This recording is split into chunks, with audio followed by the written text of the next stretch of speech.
Hello everybody, today we'll be talking about the halting problem. First, let's introduce a concept of a black box, a machine that takes an input and following a set of instructions puts out an output. Sometimes, however, the machine will not output and will instead loop forever. When it does not loop forever, it is said to have halted. The subject of the halting problem is whether or not there exists a black box which, when given any set of instructions, will correctly tell whether the corresponding black box will halt for a given input. The answer happens to be no, but how will we prove that? We'll use a technique called proof by contradiction. I'll go off on a little tangent to explain how we go about doing that. So, suppose that we're trying to prove that a statement is false, but for some reason or other that happens to be too difficult for us. One thing that we can do is to assume that the statement is true and then using valid logical operations arrive at a contradictory statement. Okay, so back to the problem. Let's suppose that such a black box does exist, which we'll call H. If the black box given by the instructions halts for a given input, H outputs 1, if not, H outputs 0.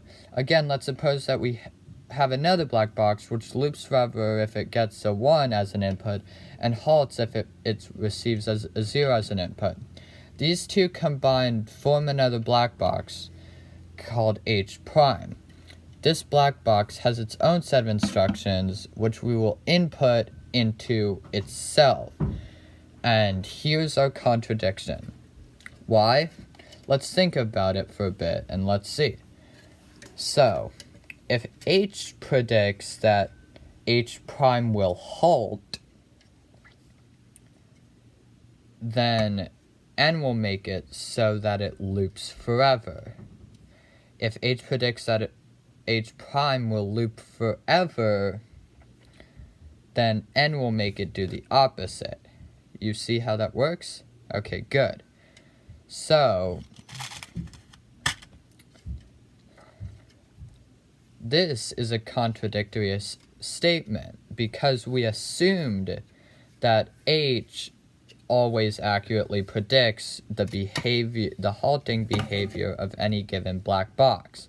So this means that our original assumption that such a box H exists must be false.